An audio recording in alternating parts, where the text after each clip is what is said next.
Hey everyone, welcome back. I was going to open another intro pack, but for some reason I can't find it. So what I'd like to do instead is something I was planning on doing anyway, which is going through and doing a deck tech sealed on 6 packs of core set to essentially give you, what would happen in a sealed draft. Not a sealed draft, but a sealed deck tournament where you get 6 packs and have to make a deck out of it. So I'll go as quick as I can. I'm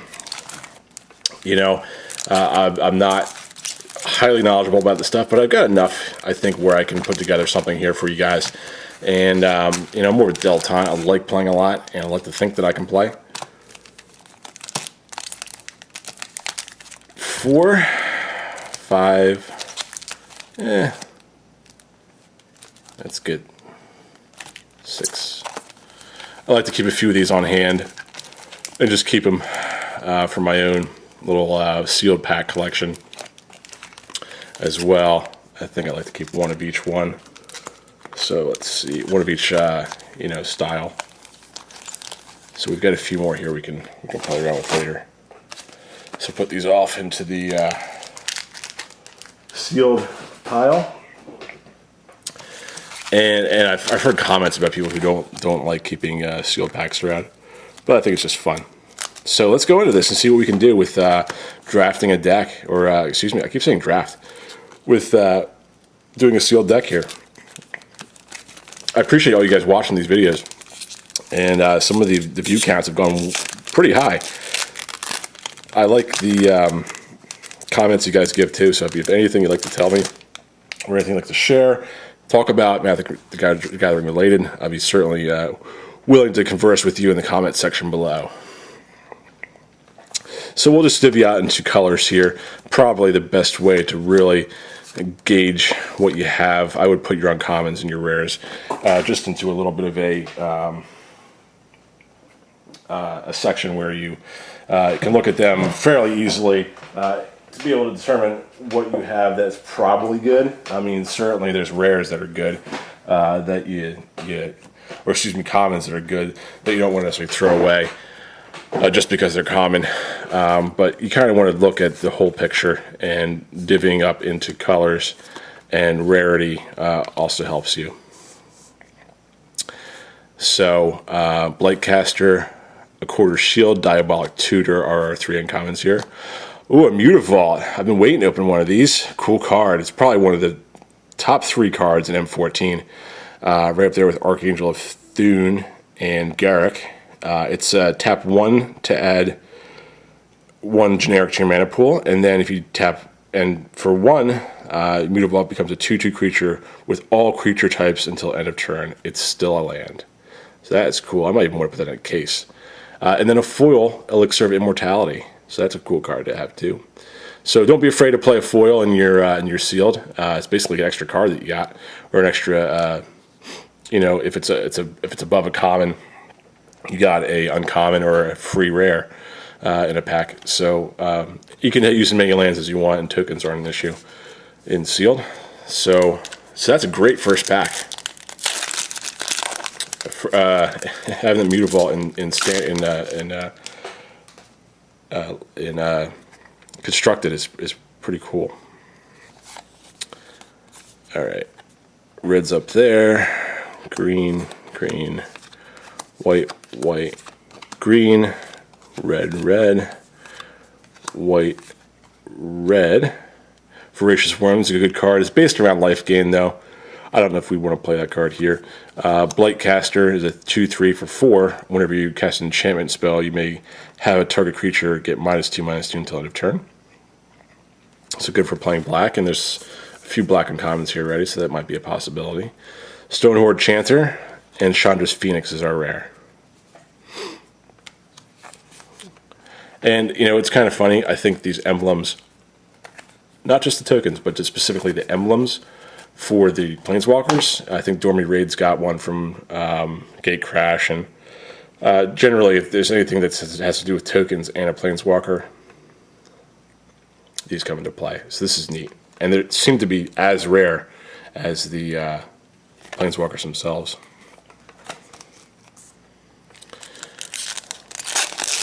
Alright. Yeah, I said jokingly to put that Mutavault in a sleeve or something right away, and you'll probably want to sleeve your cards if you're at an event. Anyway, and I put uncommon down there. I'm not a huge fan of that one guy, but anyway. So I said that, but you know, certainly don't be afraid to play a money rare, and certainly don't feel obligated to play a rare money card as well. Shiv's Embrace. You know, I'm going to start putting these uncommons in with their colors. We'll just leave them on top. It's going to be confusing, but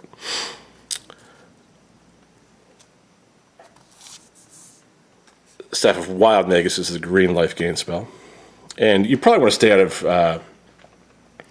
of your life gain for this type of format. Awaken the Ancient, we got a foil in here. It's a 4-drop Enchant Mountain.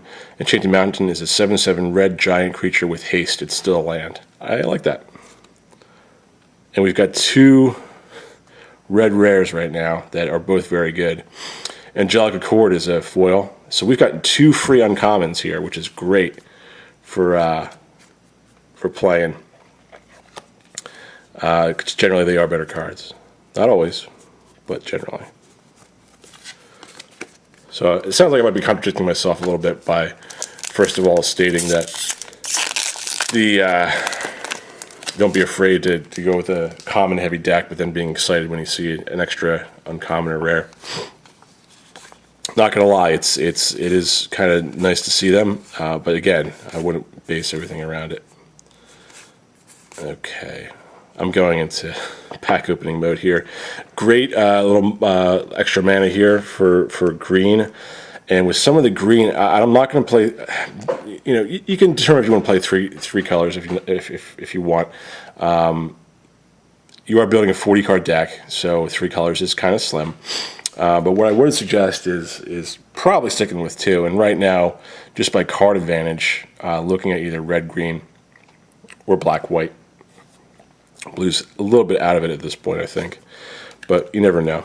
And that's just on card counts.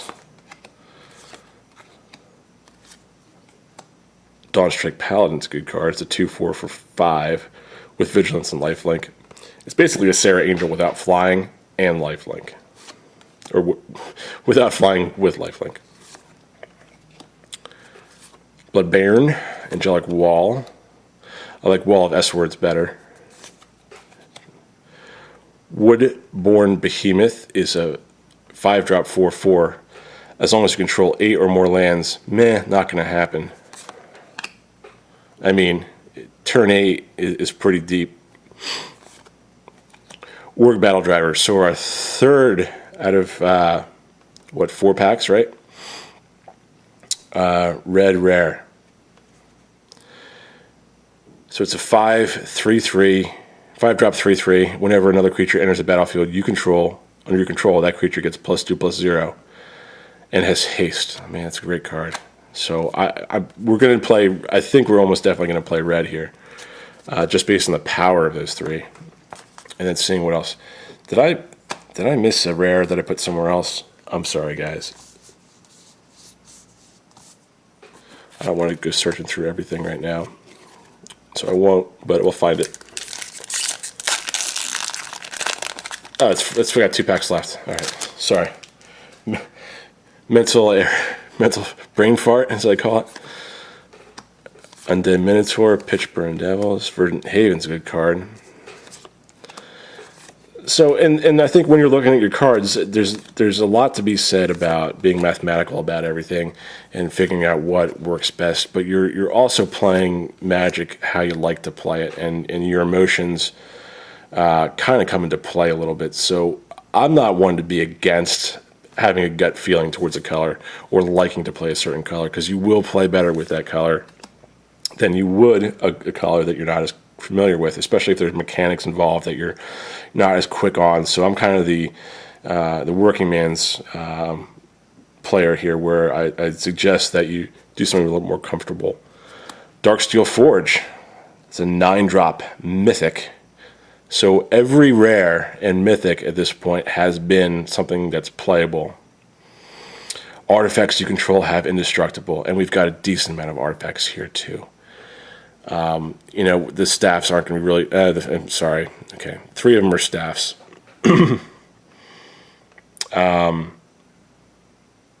So that's interesting. If I was building a 60-card deck, and actually you could build a 60-card deck around something where you have like a rainbow. So cool, high cost, but I think I would play it. 9 is tough, and I was just saying a minute ago how it'd be hard to go 9 deep. You know, 9 turns to have that much mana available. All right, are we gonna get lucky here and have a easy time doing this? All right. Seismic Stomp. Regathan Firecat's a 3-drop 4/1. I think it's a no-brainer in a red deck. Fortify, Predatory Sliver. Slivers are going to be out for the intents and purposes of this. Goblin Shortcutter, Divine Factor, Mind Rot, Shimmering Grotto, uncommon non-basic land. Steelform Sliver, Mind Magus, Vastwood Hydra. I might put, and I'm not even thinking about, and it's not the big Hydra everyone wants, but still not a bad card, and no foil or anything else in here. I'm thinking about just putting the Darksteel Forge in there with that Elixir of Immortality. Because if that elixir is indestructible, right, and you gain 5 life or something like that with every time you use it, so all we need to do is build, and that's building a deck around a very slim win factor, or essentially non-losing factor. You probably wind up decking yourself though. I don't know. So Vastwood Hydra is our last rare. So I'm going to pause this, take a look at the cards, and get right back with you guys. Thanks. So what I've done here is taken each color and the artifacts and non-basic land and sorted them in ascending rank of mana curve, or mana cost, that is. So what I want to do is take a look in each one here and see what's playable, what's not. I didn't want to get too far ahead without going through it with you guys. So in here we've got, we'll start with red here because I'm pretty sure we're going to go red. We have the most red cards, the most to choose from. I'm comfortable with red personally, and I also like the 3 rares that we got as well. So Thunderstrike is a 2-cost instant where target creature gets +2/+0 and gains first strike until end of turn.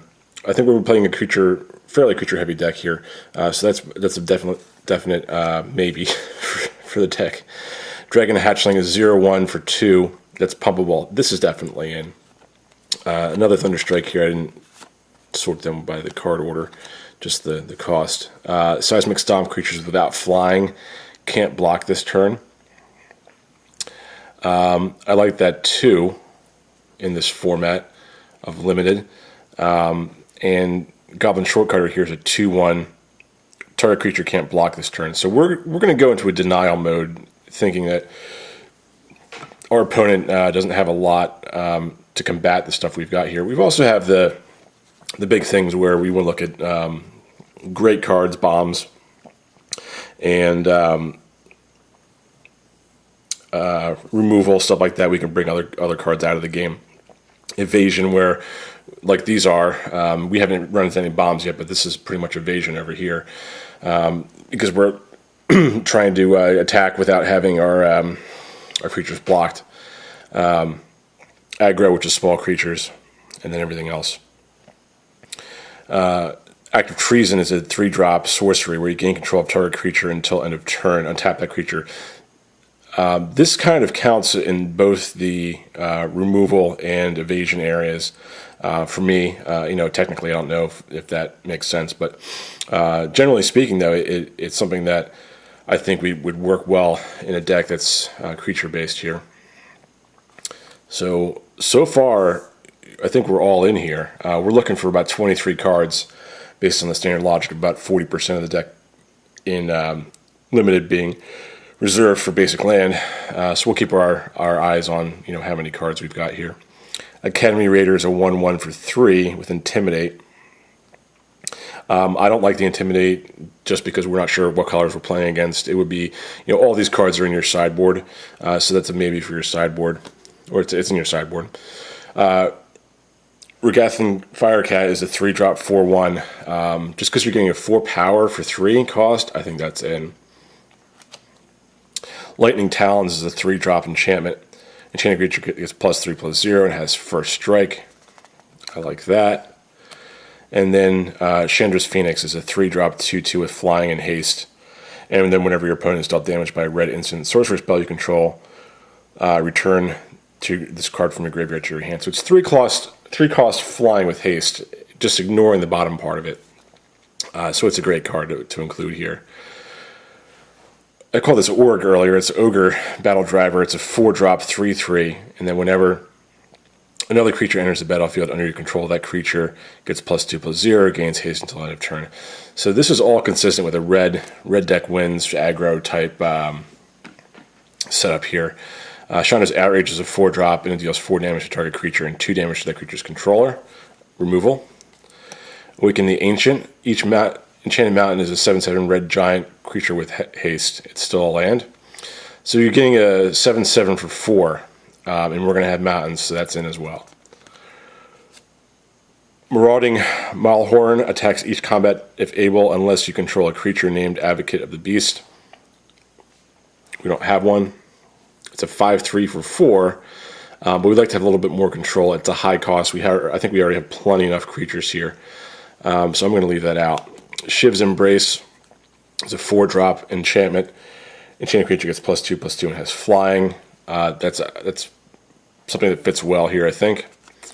I'm a big fan of direct damage, but I'm not sure if we're going to have room for the axes. So I'm going to leave those in the maybe pile for now. Pitchburn Devils is a 5-drop 3/3 creature. And when it dies, it deals 3 damage to target creature or player. High cost as well. I'm going to leave that out. This is also high cost. I'm going to leave that out as well. Just because it's a 7-drop. It is removal. But it's removal of creature with toughness 2 or less. So it's pretty idiosyncratic there. So right off the bat, looking at the number of red cards we have here. Let's see here. 1, 2, 3, 4, 5, 6, 7, 8, 9, 10. 14 red cards. So we're looking for 9 more. And we've got blue, green, white, and black. So unless we start, thinking about changing the archetype here by looking at the other cards, we're definitely going to go towards the red. So blue has a Merfolk Spy, which is a 1-drop. So you want stuff that's fast here. It's an Island Walk, which is more of a, like I said, a sideboard card. So this, if we do wind up going blue, would be something that we might dip into if we know their opponent's playing blue. Sensory Deprivation enchants with -3, -0. It's not really a removal. It is a little bit of evasion because you can put this on your opponent's creature when you go to attack, and then make it so they can't kill your creature, in a sense.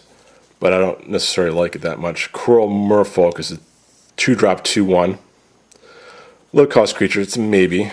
Zephyr Charge, 2-drop, target creature gains flying until end of turn. I like that mechanic. But it's an enchantment. It might be taking up space here. So these two are possibles, but I'm not sure. We've got a 1/3 flyer for 2. Another Zephyr Charge. A Divination, that's draw 2 cards. That's 3.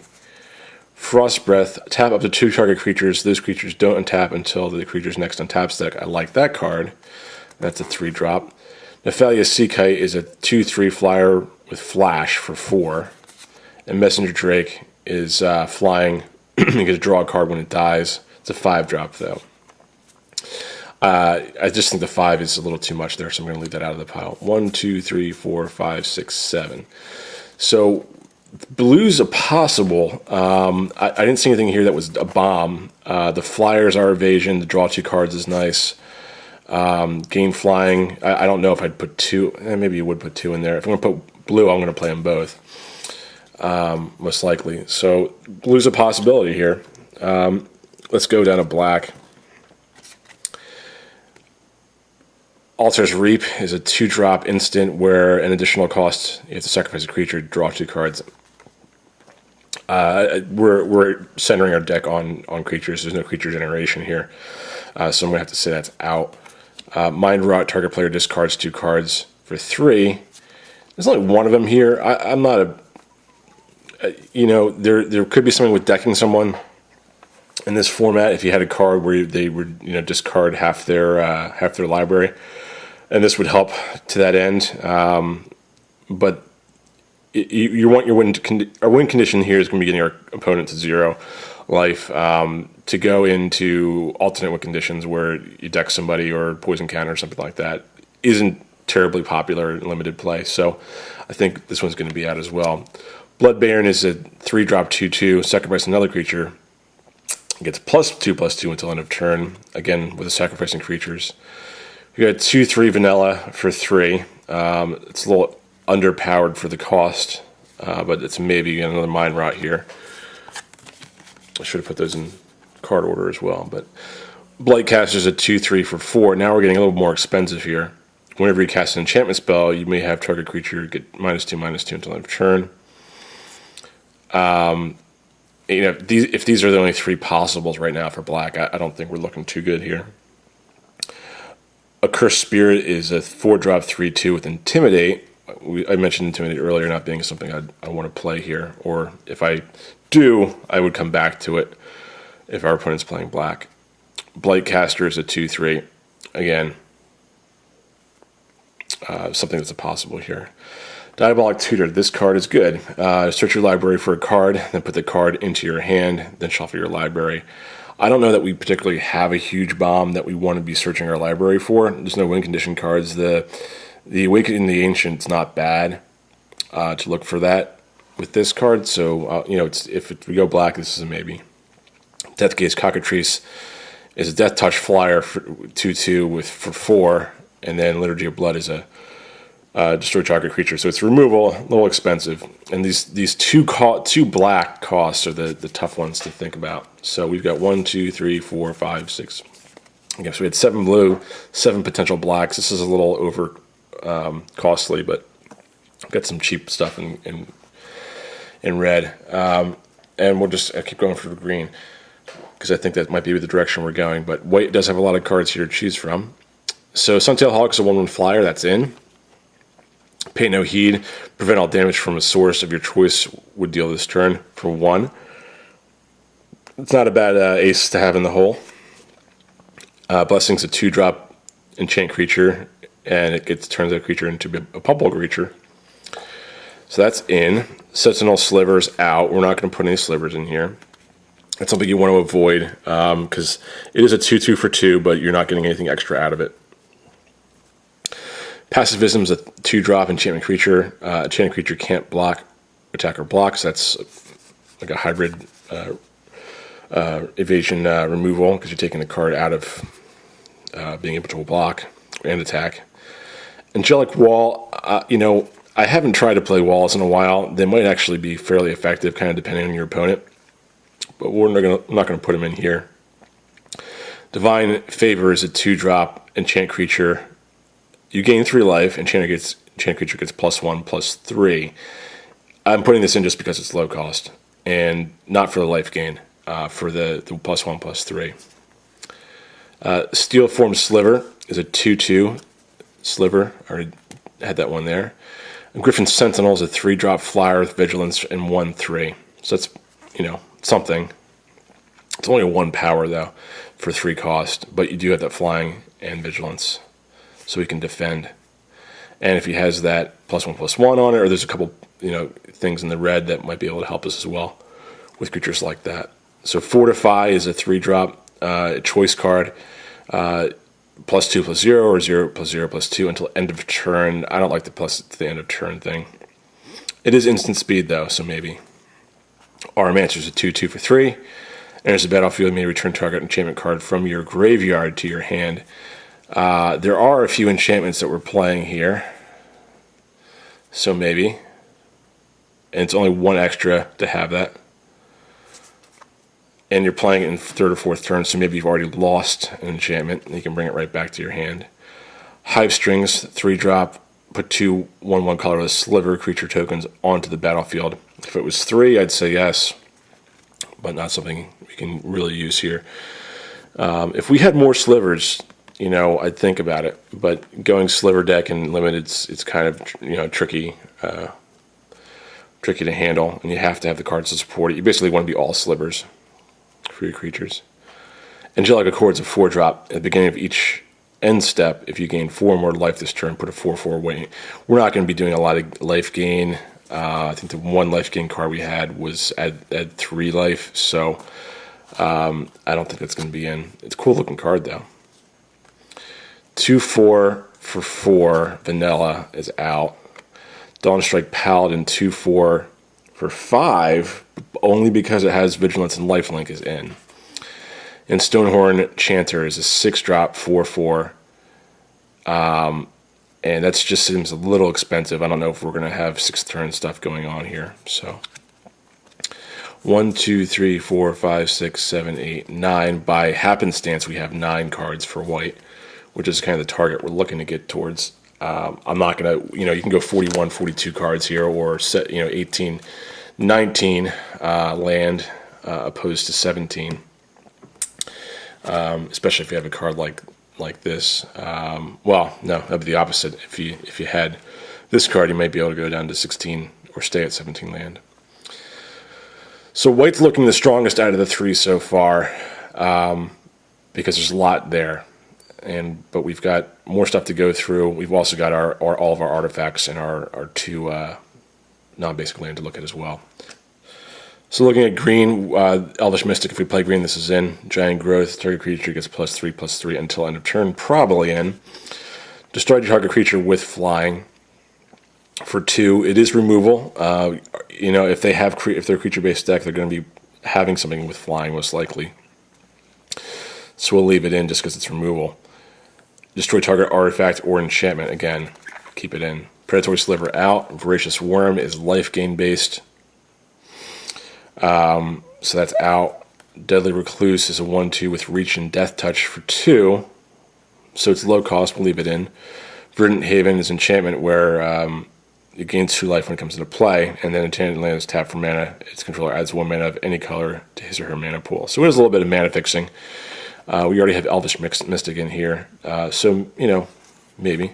Troll Hide's a 3-drop enchantment where creature gets +2/+2 and has Regenerate, so I like that. Root Wall is a +2/+2 pumpable. We can only do it once each turn for 3. So 3 for 5, you get a 4/4. Meh, not terribly excited about that one.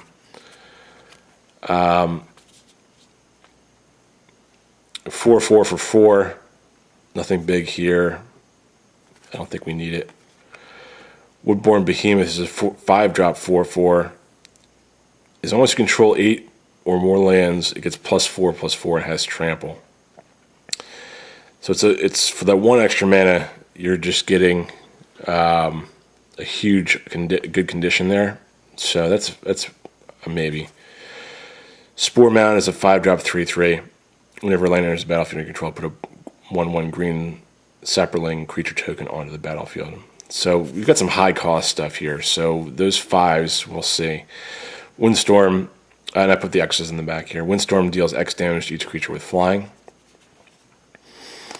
And Basswood Hydra. Hydra enters the battlefield with X 1/1 counters on it, which is the cost you pay when it comes into play. You may distribute a number of +1/+1 counters equal to the number of +1/+1 counters on any number of creatures you control when it leaves play. I actually like having that. It's not as great as it was a Keldurian Hydra, but still not bad. So, keeping Windstorm as a possible, because it is kind of removal. but to each creature, including yours, with flying. So, it's going to be out. All right, so we 1, 2, 3, 4, 5, 6, 7, 8, 9, 10 possible greens. So we're looking at, red's so powerful that you could go white green here and be purely, white aggro, but it's a little dangerous. White green aggro, and our bombs. If there's any bombs, they're red. Our big cards. Like I said, there's no win condition cards, but there's some good stuff in there. Shimmering Grotto is add 1 to your mana pool, tap 1, and add 1 mana of any color to your mana pool. We're only playing 2 colors here, so I think it's out. Mutavault's in by default, I think.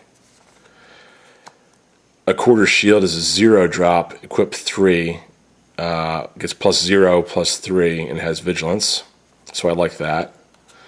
Elixir, you gain 5 life. Now, I was thinking, and I mentioned earlier, and I'm going to take the staffs out of here just because it's just getting in the way. I think they're just getting in the way here. We're looking for a trim deck, a deck where everything has a purpose and gaining life 1 at a time for putting a forest or a mountain or a plains down. And forest, plains, and mountain. So we have everything except for a black one here.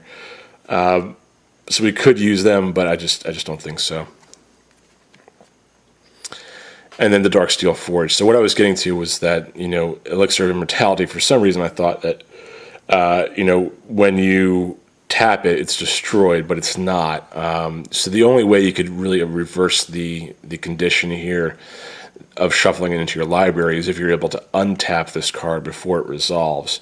So if you paid the 2, tapped it, gained the 5 life, had a way of untapping it with a Raal Zarek, or there's like a blue card that does it as well from Gatecrash. But there's nothing in M14 that does that. And again, like I said, I'm going to stay a little bit away from life gain on this one. So we're basically down, and Darksteel Forge, if we're only playing 2 artifact or 1 artifact or 2 artifacts, or I guess 2 maybe, because I didn't mention this card yet. But anyway, a 9 cost for just protecting a couple artifacts isn't that wise of a spend. So Elixir's out. So last artifact we have left here is equipped creature has double strike, equip 2. I do like double strike, but I think we're treading on. I have to see if there's a card I want to get rid of more than that. So we've got our 3 cards. I think some of the higher cost green is going to prohibit us from playing it. Some of the, before you get to these 3 cards, it's only 3 cost on everything or lower. So maybe we do go this direction. And this is decision time. So you've got, right now that blue and black are out. We've got red in. We've got 3 artifacts we want to use. So let's just look at the red again and just see if there's any cards we can take out. And this is kind of the way this goes every time. It's a lot harder, I think, than draft. Because draft, you just pick the best cards, settle on a color or 2, and go from there. You just have to remember not to be blinded by rarity in draft, and just kind of get some synergy to your deck. This, you're paring down, so you've got a lot and you've got to get to a little, opposed to having a little and going towards building up your deck 1 card at a time. But maybe there's an alternate way of doing sealed where you kind of do your own draft, which would be kind of cool to do. But then you've only got three packs, or 6 packs, so you'd have to kind of play an odd game of draft with yourself. So Awaken is in. It's pretty much the closest thing we have to a bomb here. So is Shiv's Embrace. 4 cost. 4 cost Chandra's Outrage is also in. Battle Driver is another 4 cost. So that's, those are in, but they're the high end of what we want to be playing here. In. This might be out. I feel like it's a little bit of wasted space, so I think we're going to take it out. It's not a bad thing to have there with the target creature can't block this turn. But if it had haste, that would make this so much better of a card. It doesn't. Enchanted creature has +3/+0. It has first strike. I like that. Creatures without flying can't block this turn.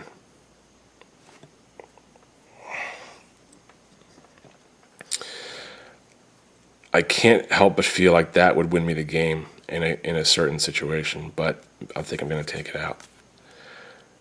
Hatchlings in. Regathan Firecats are in. Thunderstrike is also in. Active Treason is in. So we're also looking here at, kind of the creature spell balance, just to see where we're at. 50-50 is not a bad place to be with that. There's probably some more logic to it than that, but 1, 2, 3, 5. 1, 2, 3, 4, 5, 6, 7. So we got 1, 2, 3, 4, 5, 6, 7, 8, 9, 10, 11, 12. I could have added 5 and 7 together, but 12 there. And then we haven't really looked again at white to see what else is here. +1/+1 until end of turn. Prevent all damage. 1/1 flyer for 1. Pacifism's good card. Divine Favor is, like I said, I'm not playing it for the life gain. Griffin Sentinel is the vigilance and the flying is very helpful.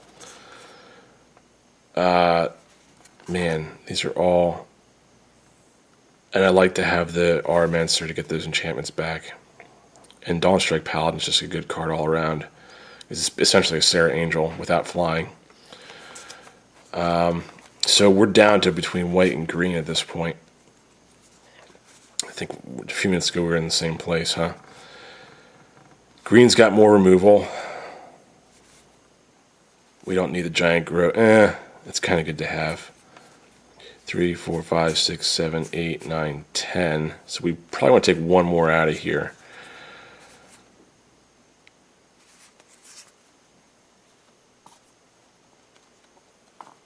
Whenever chain land is tapped for mana, it's good to have. Bomb. It says, closest a bomb we have in green. If we have 8, if we get to turn 8, and save him for that. So we got 12, 13, 14, 15, 16, 17, 18, 19, 20, 21, 22, 23, and that gets us to 17.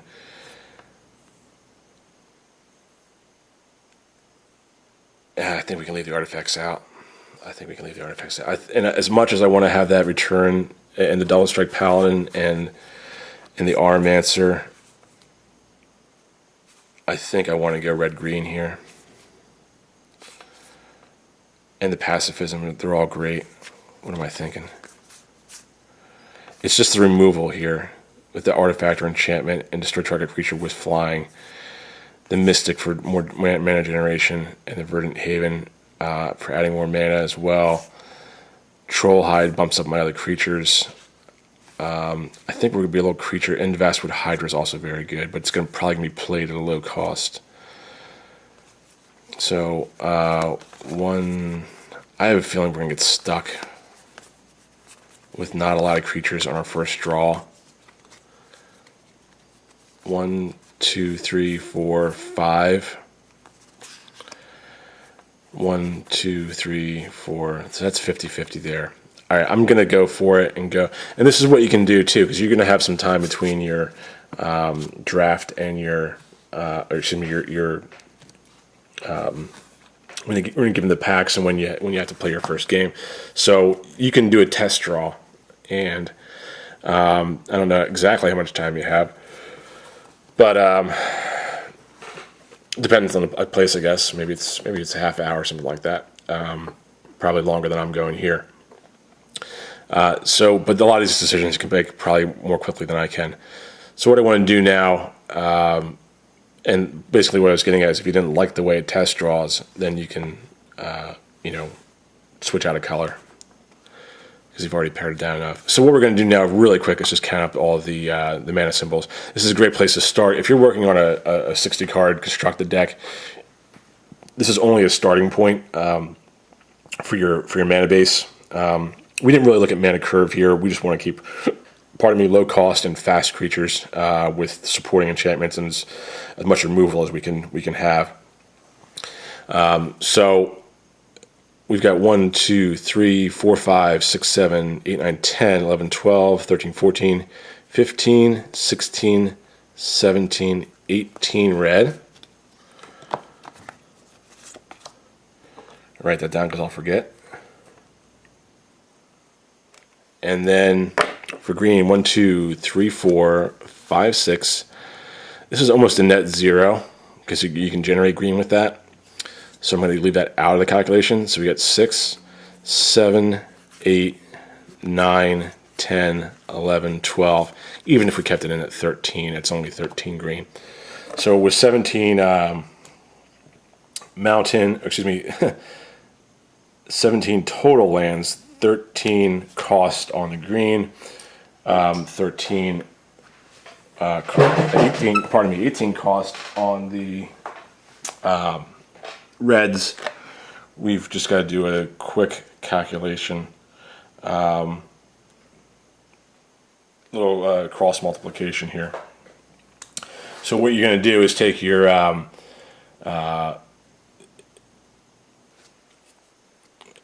18 and 13, add them together. And then get your percentage of 18 over 31. So you've got 58% is red. And then your 13 over 31 is 42% green. So now you just take your 17 times 0.42 to give you 7 green and 10 red. You may want to round up, and I just want to look through these one more time because we have 3 double cost greens here. So I might want to go 8 and 9. Double cost, triple cost, double cost, double cost. And then we just look at the count. Like 1, 2, 3, 4, 5, 6, 7, 8, 9, 10, 11, 12. And 1, 2, 3, 4, 5, 6, 7, 8, 9, 10. I hate to go 8, 9, but I think I will, as it's off. But yeah, that's good. Let's stick with the math. 7, 10. You could definitely test that out as well and see how it works. So 10 reds.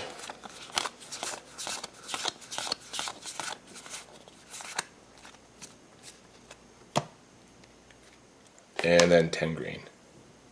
Then 10 forest. Let's see. Ooh, Avison. 1, 2, 3, 4, 5, 6, 7. All right, so what we're going to do now is just a quick pile shuffle to get the cards sufficiently randomized for a test draw anyway. And keep our Mutavault in here as well. I got our 40 card deck. Let's see how it see how it turns out.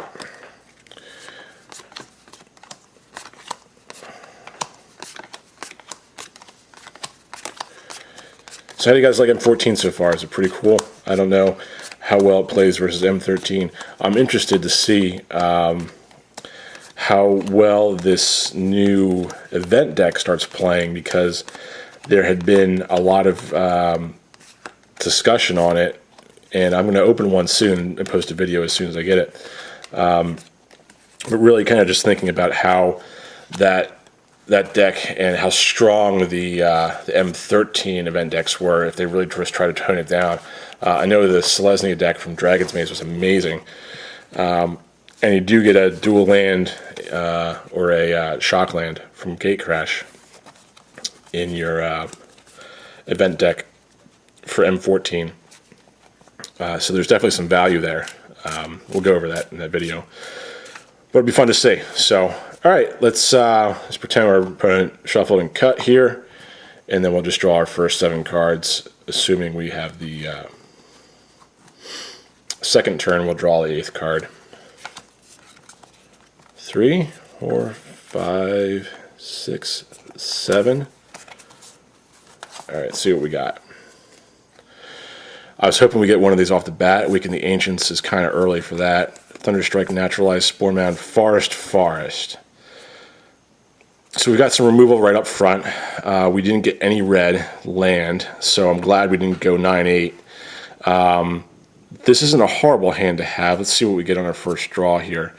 So we're kind of locked. We didn't get as much land. Maybe we do go to 18 opposed to 17. Maybe we throw in an extra mountain just because we know we didn't get one there. Let's do another one really quick, guys. I'm not going to do an entire pile shuffle here. Just going to overhand it. Hopefully split up that little pack of cards we just drew. All right, 1, 2, 3, 4, 7. And let's see what we got again. Vastwood Hydra, Forest, Active Treason, Mountain, Forest, Mountain, Giant Growth. So this is a much more what I'd like to see. I'd like to see at least 3 or 4 land. So maybe we don't go back and add that. So, you know, we're not playing anything first turn here. Let's see what we got in our another mountain there. So I don't think we're going to lose the game necessarily because of these 2 hands. It's just going to make it a little bit more tricky. So I appreciate you guys watching here. I wish I could play this out and kind of show you. I guess you play mountain first, kind of trick them into thinking you've got more red than you have here, or maybe you want to play green. You've got 1 extra in your hand of mountain, so I did play that one. And now we're going on a rock slide here with mountain. Play your forest, or play your mountain again because you've got more of them in your hand. You're not going to be able to cast anything until next turn anyway, in which case you maybe would have played a green. Another mountain, so we're going tumbling here. Not great at all. Forest, 3rd turn, and we got a full hand of cards. And another, well, how many mountains we got here? Whoa! Okay, look at that. We just drew 5 mountains in a row. So maybe my pile shuffle wasn't that great. My goodness, look at that. So do as I say, not as I do. There's probably a lot you can learn from just a test draw right there. That is completely different than the first one. So, hey, thanks a lot for watching, you guys. I'm going to post some more videos as soon as I can. I've got a few more things to open here, so I appreciate your time. Hit comment down below. Tell me how much I suck at sealed. It was pretty crazy that we got to this point. I think that if I had time, I'd go back in and see about putting white and red together instead. Now I'm thinking about green. It may not be strong enough here. So thanks again for watching. Please hit like if you don't mind, and subscribe so you can see all my new videos that come out. Appreciate your time, guys. Thanks a lot.